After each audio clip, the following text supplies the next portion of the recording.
So Justyna, what's new and important in the international tax arena? What's not? This is an area of tax that's ever-changing and always complex.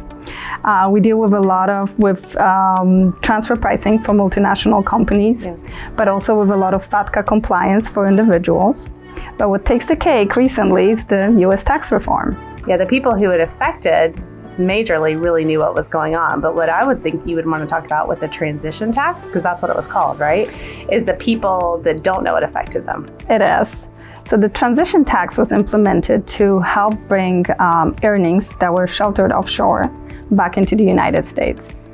And a lot of taxpayers thought this tax would target big corporations like Apple or Microsoft, but actually small and mid-sized companies were affected as well. So is that the ones that apply to foreign corporations that have majority U.S. shareholders? Is that how it worked? Yes, it is. So the tax applies to companies organized overseas who are controlled or majority owned by U.S. persons or U.S. companies. The way the tax is calculated, it takes a tax rate of 15% on earnings that were sheltered offshore before the tax reform. So to give you a perspective of it, before the tax reform, the highest corporate tax rate was 35%. So if the earnings were brought in to US, they would be taxed at that high rate.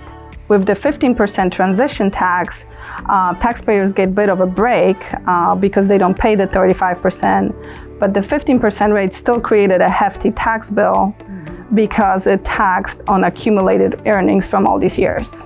And just to clarify, the accumulated earnings could still be sitting in that foreign country, right? Yes, you didn't have to actually bring the cash. That makes it harder to pay the tax. I know we had several large payments owed by clients who were surprised by this, but they made some sort of election to defer that tax over 8 years. Can you tell me more about that? Yes, correct. So if you were to calculate and file your tax return on time, you were allowed to spread out your tax liability over an 8-year period. So the bite wasn't as big, but is that election still available? Not if you didn't file timely. Unfortunately, if you just now come into filing transition tax returns, you have to pay the whole bill at one time, plus really penalties. Yeah. So going forward, taxpayers are no longer allowed to keep those earnings offshore and not pay tax on them if they're a U.S. shareholder. So what is that called again? You've heard of GILTI, right? Yeah, like the judge rules you guilty, right? Yeah. So what does that new tax acronym mean? So GILTI stands for Global Low Income Intangible Tax.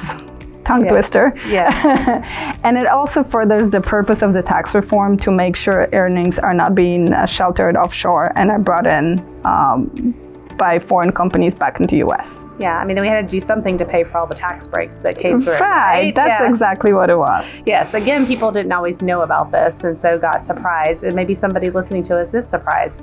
Is there something that they should know now that they need to be filing today and in the future to avoid these tax and penalties?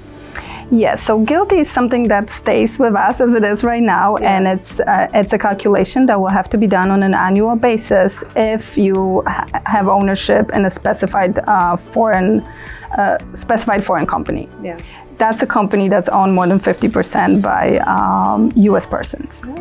Gotcha.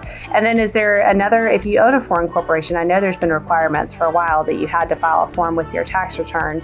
Can you tell me a little bit about that? Yeah, you're referring to Form 5471, which got seriously beefed up after the tax reform, in part because of GILTI. So you can think about this form like a separate tax return for your foreign company. Yeah. In addition to asking information about the foreign company, its shareholders and officers, you also have to submit pretty much your full financial statements, your balance sheet and your income statement.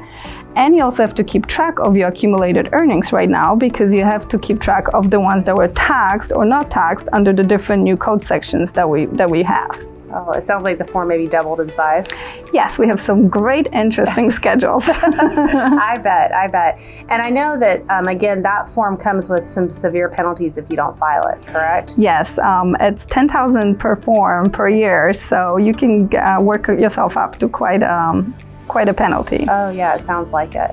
So thank you so much for letting us know. What do we do if someone has questions? What should they ask next, or who should they ask? That's my biggest takeaway from our conversation.